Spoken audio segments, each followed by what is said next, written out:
Welcome back, Zoomers. Hope you're enjoying your morning. We've got a chatty Buddha hall here. We're all kind of settling in, making sure we're squaring the screen here for squaring our box for everyone. I don't want to cut off Myogetsu here too far. Okay. So this morning's Dharma talk, it is with great pleasure that I get to introduce Reverend Diane Myogetsu Bejcek. She is a Navate Zen priest here at our center with a PhD in clinical psychology and is a consultant psychologist with DCFS and other social welfare agencies. She is a longtime member of our center and a longtime practitioner of Zen meditation, and mindfulness practice. It is so wonderful to have her here to speak this morning. Thank you, Myogetsu. Let's make sure your mic is on.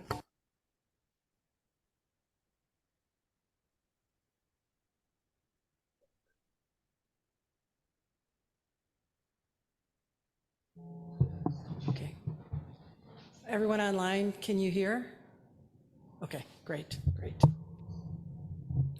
Well, welcome everybody. It's wonderful to see so many smiling faces. I was encouraged by Junmei to give a family-friendly Dharma talk, so I can't tell any X-rated jokes, sorry. It's off the table.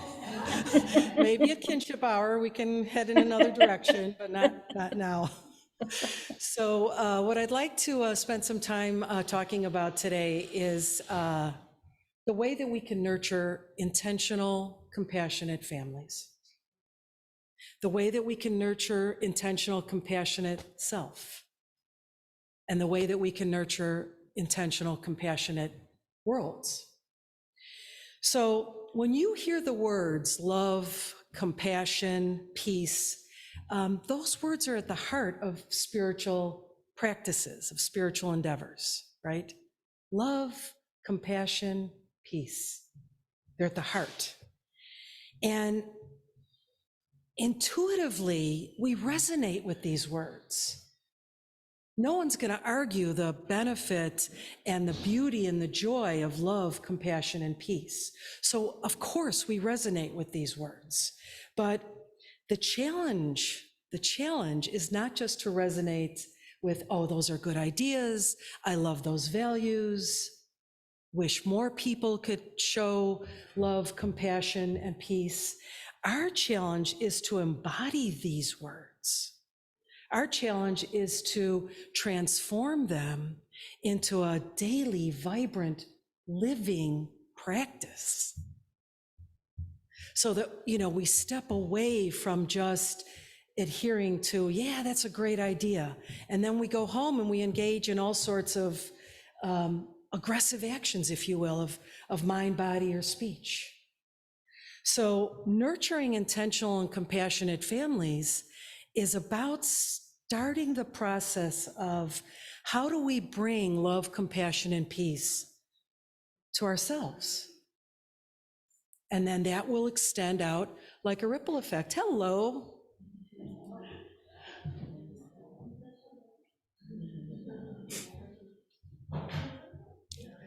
So we know anything, if we just settle and land on words as concepts, as good ideas, that alone is not going to make lasting change, right? That alone will not make lasting change.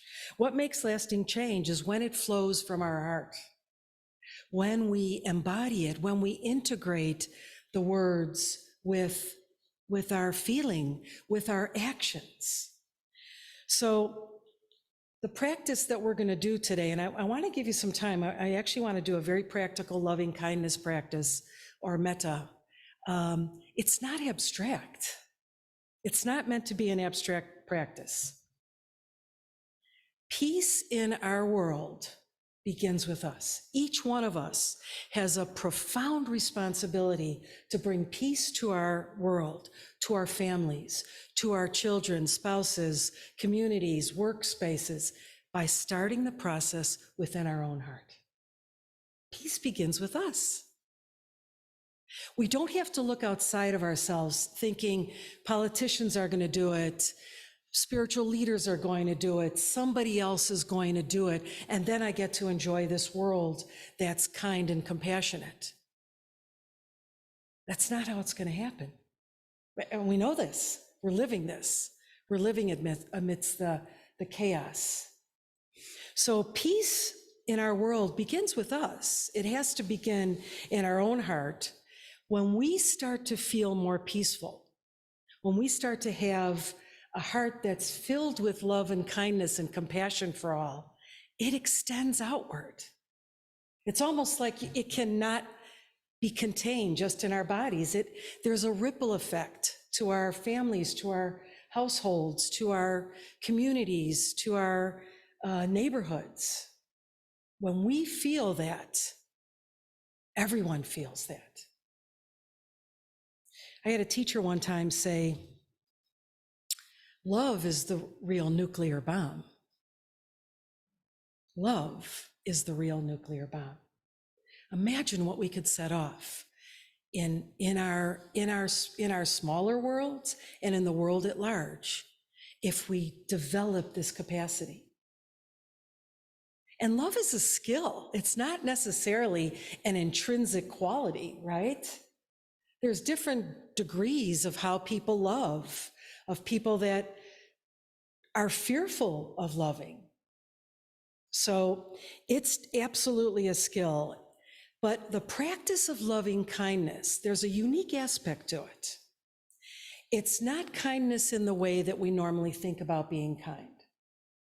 Now, we're all kind. Everyone sitting in this room, I will make an absolute bet that everyone understands and has been kind and compassionate and loving. But it's limited. It's narrow. It's usually reserved for people that we love, that are in our families, that do something for us, that provide something in return. So the unique aspect of loving kindness or metta practice, it doesn't distinguish among human beings or beings. There's no distinction. You're more worthy than someone else. Can you imagine the capacity we have available to us when our mind and body, our mind and heart are joined together to be able to extend this kind of love? Unconditional. It's unconditional. But we have to train in it. We have to practice it. Because right now, it's not unconditional, is it? There are some people that it's very easy to love and cherish. Your children, your partners, your spouses, parents, siblings. And even in those groups, it's not always easy, right? You want to see how your progress in your spiritual practice is going, spend a week with your family. Boy, you'll be told right away how things are going and what you're emanating, right? So it impacts everyone. The practice of loving kindness impacts everyone. We can get to that point, but we have to start very slowly and very gradually. It's a process. It's a practice. So we don't have to be daunted. If we feel like, oh, I'm not so good at doing that, or that's a little bit harder for me, I don't get into the warm fuzzies. It's a practice. We can develop this, and we can develop it through Buddha's metta practice, or what is considered immeasurable friendliness. Isn't that beautiful? They said one of the qualities, if you ever watch the Dalai Lama meet with people or give Dharma talks, he's always smiling. It's not contrived. He's always smiling. Why? Because inside his heart, the embodiment of loving kindness and compassion and love is present, is continually arising, no matter who's in front of him. We shut down, right? We see someone that seems a little different or scary, we shut down. Our hearts start to constrict, contract, we step back, we look down, we look away.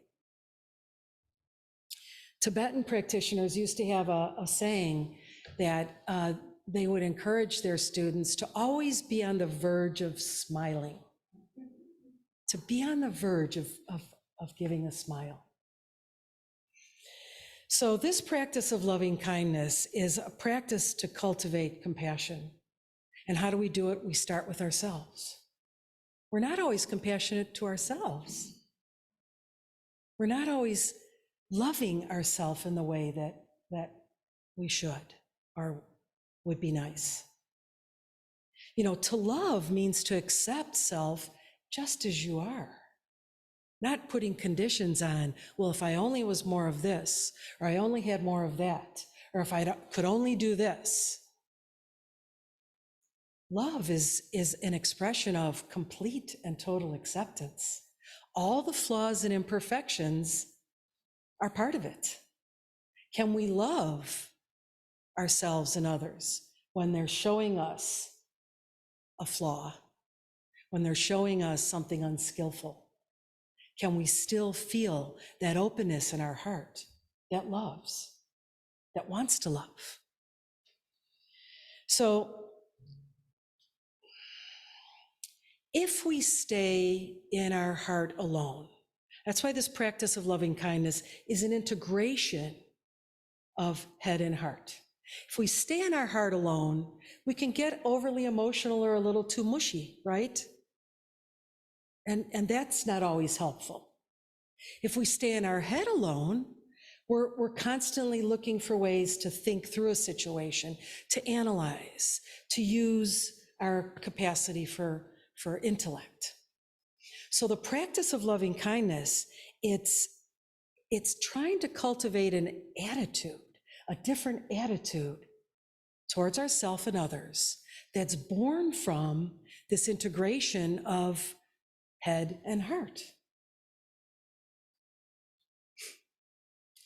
Remember that the quality of our heart, when it makes no distinction about who gets our smiles, our kindness, our generosity, our service, that's the inkling that we're on the path to unconditional love. When you hear about unconditional love, we don't get to pick and choose who's the recipient. We don't get to pick and choose who's standing in front of us, and am I going to give some praise or compliment or kindness or serve on some level. So the practice of loving kindness is a concentration practice. It's a mindfulness practice. We've got to be aware of what we're trying to do and then hold that awareness in our heart, and we cultivate it. So it can be practiced. The practice of loving kindness can be practiced anywhere and anytime. It's not just reserved for our cushions and our chairs. You can practice it at the doctor's office. You can practice it walking on the street, walking your dog, walking your children, playing with your children on the playground. It's not reserved for a special time when you have the time to sit on the cushion or have the time to quiet your mind and meditate. This is a 24/7 opportunity, quite honestly. So it will change our worldview, won't it? If you had a heart that started to open wider and deeper and more fully to others, would it not change the way that you relate to others? Would your families be more relaxed and happy? Would you be more energetic and available? We shut down because we're overwhelmed. You know, the world is chaotic enough. And then when our families provide another layer of chaos, or we feel some of that internal turmoil, and it adds to the chaos. Those are not exactly engendering peace, love, and compassion. We feel it. People feel tense. People get short-tempered. We might get a little snappy with our speech. So the practice of loving kindness is a practice to open our heart. Does your heart need to be opened? Anytime we want to engage in a practice, a meditation practice, there's something about our practice that we want to increase. We have to be convinced that it will work and that there are benefits to it, right? Otherwise, we wouldn't do anything. If we didn't think there was a benefit to a practice, that it didn't do something for us and for our world, why would we engage in it? Why would we even do it? So why do we want to practice loving kindness? Many meditations, my earlier career in Buddhism was in the Tibetan path. And the Tibetan meditations have very, very structured instruction for developing loving kindness, very structured. And in particular, they talk about developing 3 types of love. So we think love is love. We feel it, it's there, that's love. But we can develop love. And how do we start? We start by developing an affectionate warmth, right? If we can feel some warmth or friendliness towards another living being, we're on the path to developing a deeper love.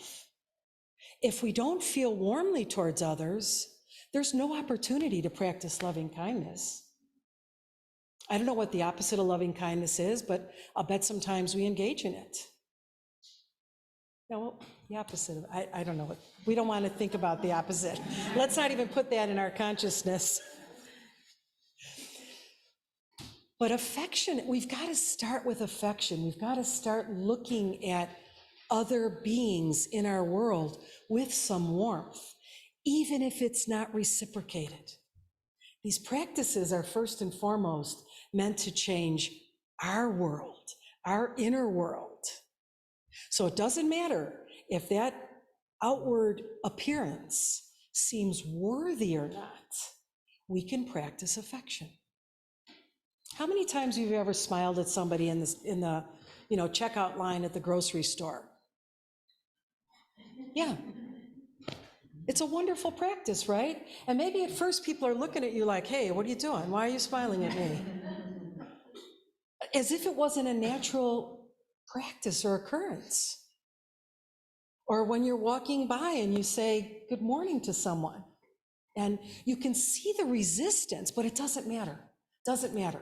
Because if our intention is to break open the constraints around our heart, the barriers that we put in place about who we're going to love, how much we're going to love, when we're going to love, what they have to do to create this feeling of warmth, doesn't matter. Doesn't matter. We will benefit in ways that are immeasurable. So affectionate love is the first way we can play with that. We can tinker with it. We go home today, we pick up our child who's sitting in the back having a great time. How do we act like we're on the verge of smiling? Easy to do with people that we like and we love. That almost feels like it comes naturally. That feeling of naturalness can be extended to all beings. All beings. The trick is, right now, we have a very close karmic circle of who gets our love, who gets our kindness, who gets our time, who gets our resource. This circle can widen in ways that are profound. So affectionate love builds into cherishing love. When you spend enough time with someone and you feel affectionate towards them, warm feelings in your heart, the natural feeling of cherishing them arises. You don't have to do anything to create it. It arises. Think of your relationships now where you cherish someone dearly, more than you cherish yourself. That's cherishing love. And born from that is a wishing love that only wants what's best for that human being or animal. It's not just confined to the human world. So imagine Right now, we're looking to deepen and widen the ways in which we do this within our close karmic circle. Imagine if we could extend it now to people that are in a different category, because these categories of how we assign, relationship or connection to others is all arbitrary. It's fleeting. Friend, stranger, enemy, they're not fixed identities, correct? You can have people that you have spent years and years with that you would consider one of your dear, dear, most cherished friends or people, and that relationship can rupture in a moment. Then suddenly, friend goes to enemy. Enemies transform into friends. People that you don't know, that you may have initially been indifferent towards, can become one or the other, right? They can move into your friend circle, they can move out. So those categories are just mere labels. Those of you in the Sandokai course get the meaning of that. It's just a mere name. We're ascribing this because we haven't cultivated a relationship, particularly in our heart and explicitly in that relationship. So when we start to practice loving kindness, it extends, remember the unique aspect of it, no distinction. Friend, stranger, foe, no distinction. Our heart can open no matter who's in front of us, who we're thinking about, even our most feared or difficult people. You don't even have to think about it as an enemy. You can think about it as, the most challenging people in your life, even if you don't know them. There are people that we're challenged by. There are people that we see as so different from us and so difficult, we can't imagine extending warmth and friendliness and kindness. But that indeed is the practice. The more loving kindness that we have in our heart, here's the benefit to us. The less our ego is involved. The more space we make for others, the less self-absorption, the less self-preoccupation, the less selfishness.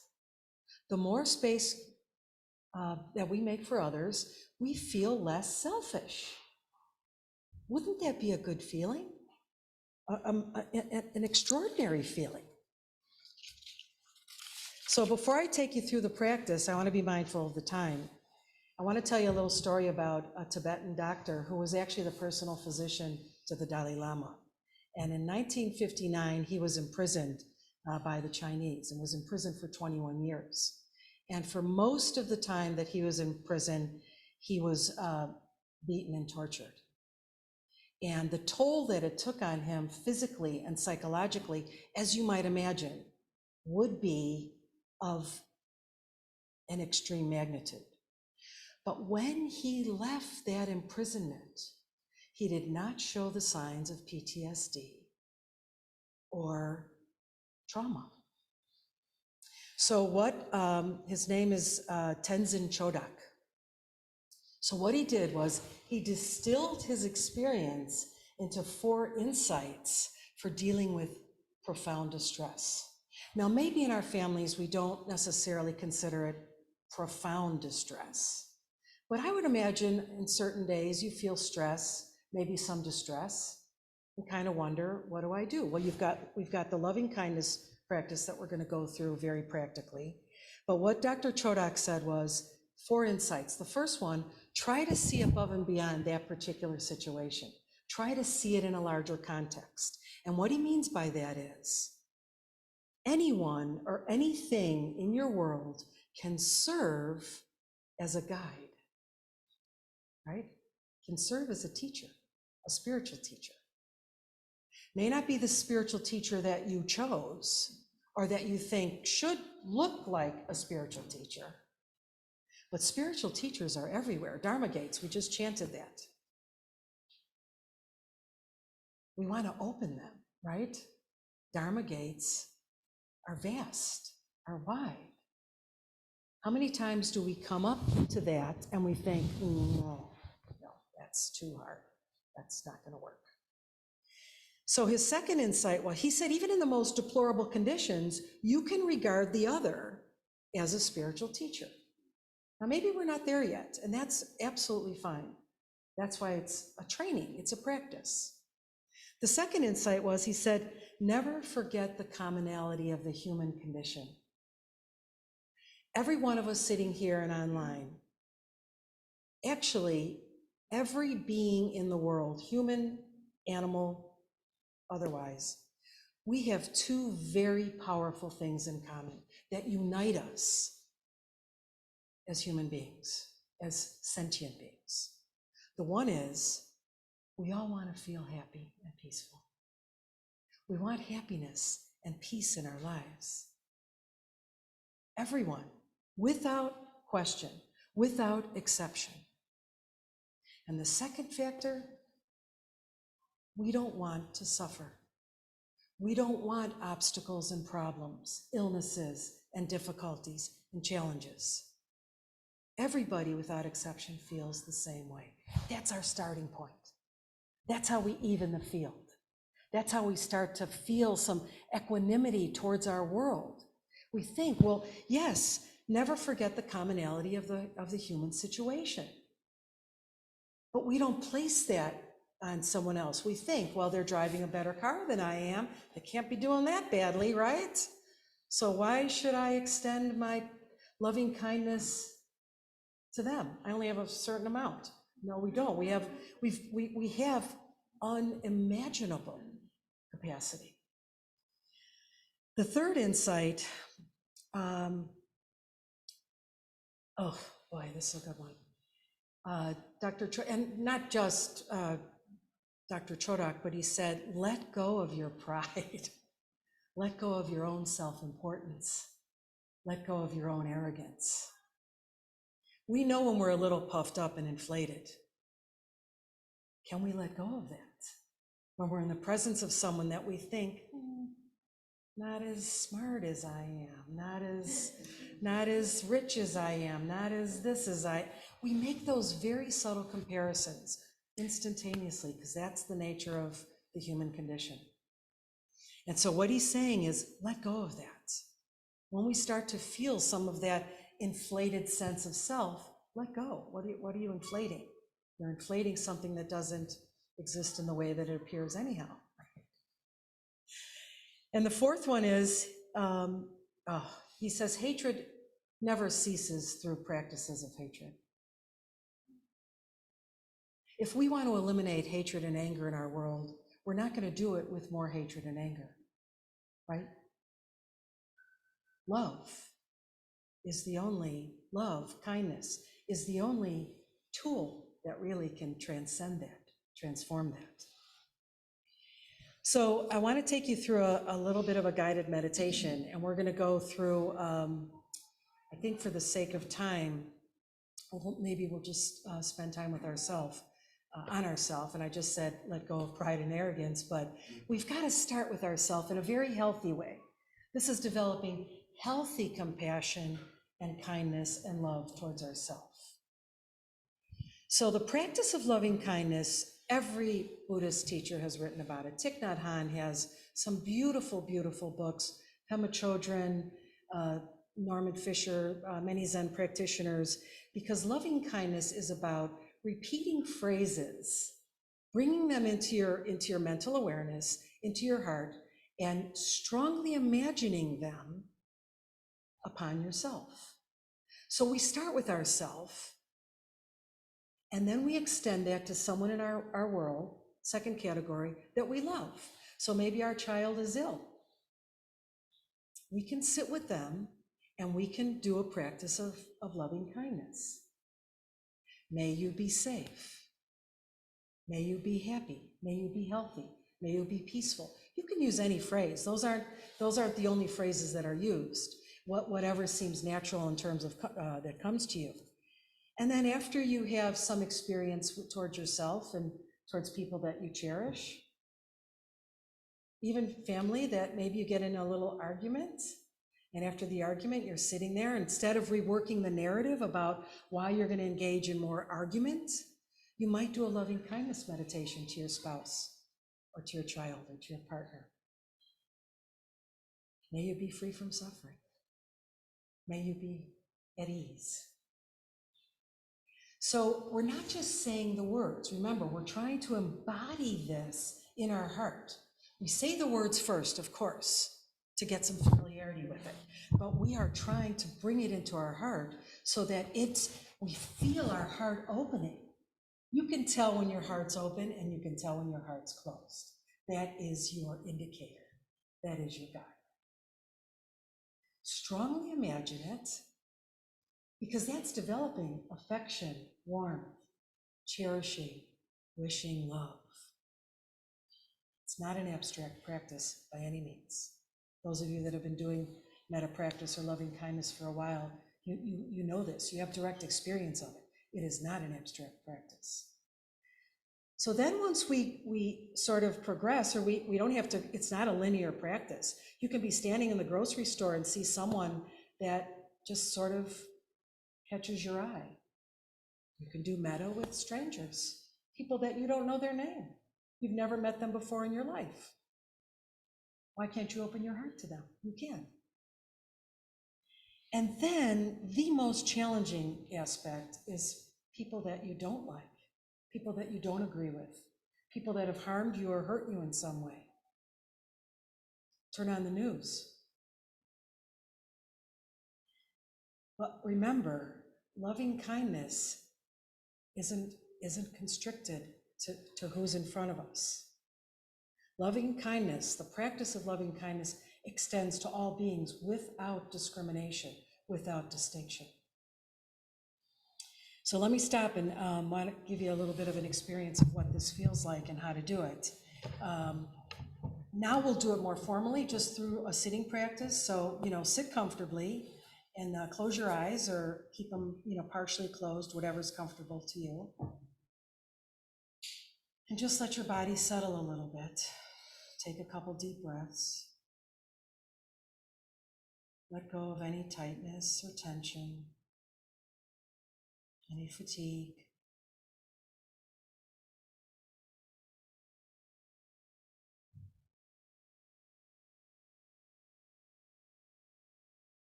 And bring your attention to yourself. You can even hold a hand over your heart if that's helpful to you. And think, may I be safe. May I be safe.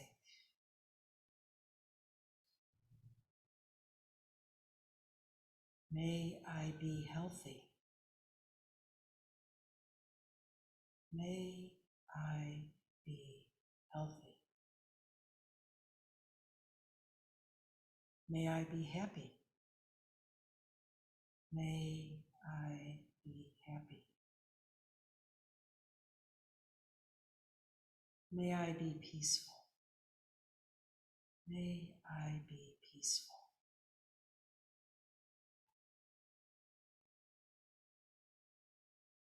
And we can continually recite these to ourselves, wishing for ourselves to experience deep, deep acceptance from ourselves, deep kindness from ourselves, respect towards ourselves.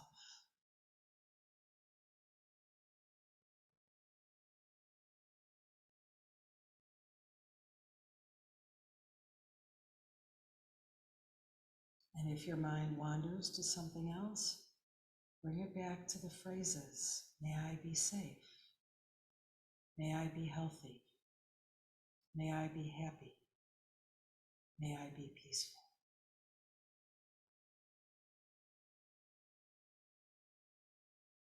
Feel it from your heart, not just your head. Try to embody these feelings of loving kindness towards yourself.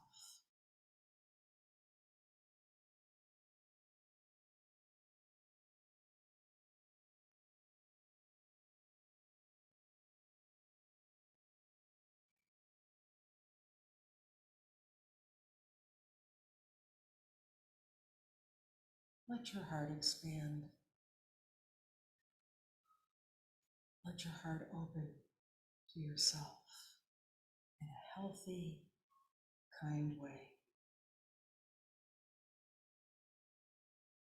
With all your flaws and imperfections, doesn't matter. May I be safe. May I be healthy. May I be happy. May I be peaceful.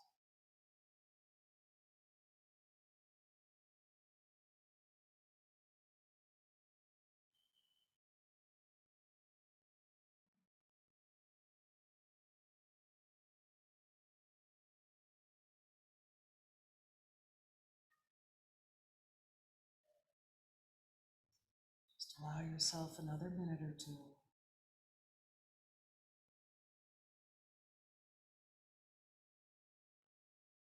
Feel some inner warmth.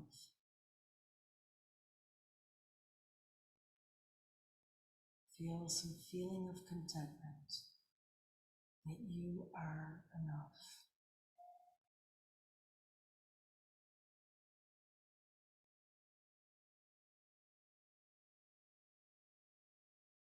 And when you're ready, open your eyes.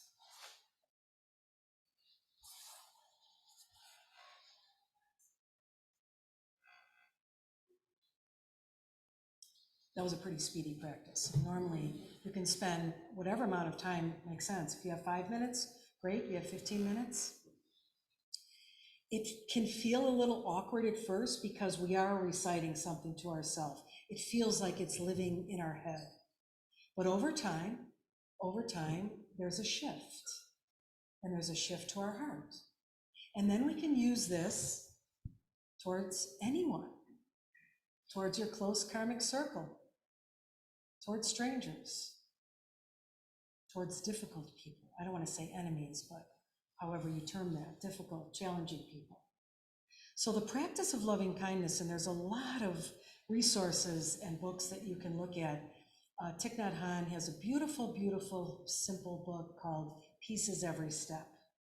A peace in every step? Is or in? I don't know. Peace along the way. Peace in steps. They're there. So have some fun with it. Practice it. Remember, it's a practice. We don't, it might feel a little mechanical and a little dry at first, but over time, we're training to feel the naturalness of love, of kindness, of compassion towards ourselves and towards others. This is how we nurture intentional, compassionate families, right? We can nurture this. So let me stop and see if there's any questions or comments, or give us some time to maybe talk about it, or rejoin your families in kinship hour. Sure, Earl here in the Buddha Hall. Yeah, the last of those four, I have always said it as, may I live in peace, or may I live with ease in a world of suffering. I don't know what yours was, but I couldn't hear it. But so I was always substituting that. But I find that really hard. I mean, and that is a challenge. That is the Dharma gate. It is. Just to live with ease in a world of suffering. Absolutely. Thank you. You can make whatever phrase comes to you. I might have said, may I be peaceful, may I live with ease in a world of suffering. Make it your own. This is what Dharma practice is all about. Make it your own. Have it feel relevant to your life, to your families, to yourself. So any of the phrases, and it is difficult, Earl. I completely understand and support that, and there are still challenges. Here in the Buddha Hall. Chris. Hi, thank you so much, Diane. That was really beautiful.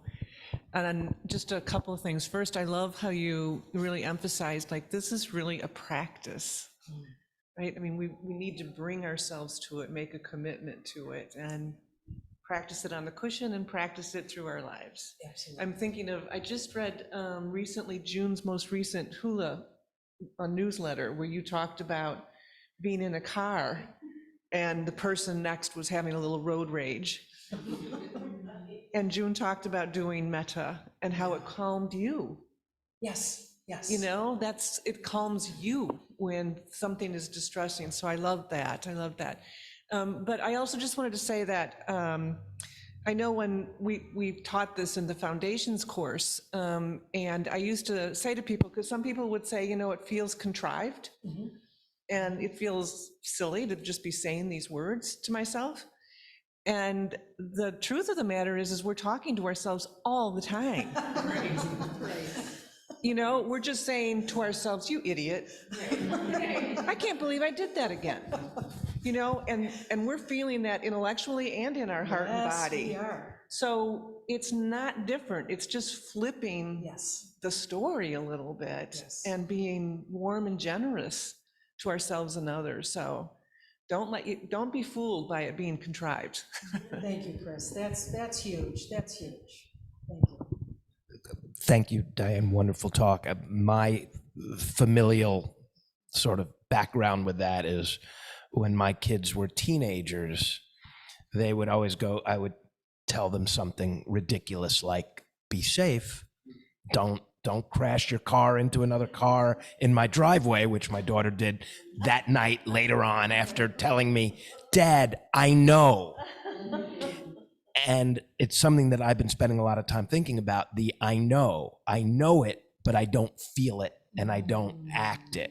So for me, my meta practice is, yes, I know it's a construct, but just like the Dalai Lama has learned how to talk about neuroplasticity, okay, so can we. Over time, it then embodies is the word. So that's what I really love about the practice. Thank you, Ken. Yeah, I know. Thank you, Diane. Another wonderful talk. I know sometimes it can be really hard to offer to say, may I be happy, right? May I be loved. And so one thing I offer is, you know, you might just try projecting it on someone you love, number one, or a pet that you love, a dog, and then you just feel that warmth start to happen in your heart as a way to get into, okay, that's that feeling of love that is ever present, and I can direct this to me as well. yeah. Thank you, Roshi. That's a really nice reminder that if it feels more difficult to do it towards yourself, find an object that it's easier to do it with. Child, parent, whatever might be. You know, because it's about like building up the familiarity in our practice. And it might be sitting on a cushion first and feeling it and then walking it and taking it. But yeah, find whatever object feels like it can sort of happen more naturally or spontaneously. No rules in Buddhism, no rules. Make it your own. Anyone online or, oh, here, Earl? Okay, Earl, Buddha Hall, men online. I mean, one of the things I just noticed kind of recently, I'm a very analytical person and have been that way for 80 some years. I still am. Okay, still am. But I've started to look at these things as magic. Oh, I love that. Yeah. So these, you know, these slogans that we keep repeating, I think there's ancient wisdom in that, because that's how they developed. I mean, there must have been, Yes. our ancients found that this worked. And so I have to believe that there's magic in it for me, because it's not something you can figure out. The Heart Sutra, it's magic. I love that. Just believe it. You don't have to figure it out. Oh, that's so precious, Earl. Thank you for reminding us that it is an ancient, these are all ancient teachings. They've been around for 2,600 years. Clearly they work. We have to decide how we're going to engage with them. And we have to put in effort. It takes effort. That's one of the 6 perfections. One of the practices that we do is effort. We need joyful effort. We need effort. We can't expect this to change overnight if we don't do something from our side. So we do need, but I love your very open-minded, open-hearted, because there is magic to transforming yourself and your world. That's magical, no doubt about that. Thank you. Roshi? Earl, I love what you said about the Heart Sutra being magical. It's actually considered traditionally to be a magical incantation. And that was part of the teaching of the Heart Sutra. So you're right on. Anyone else? Online or in person?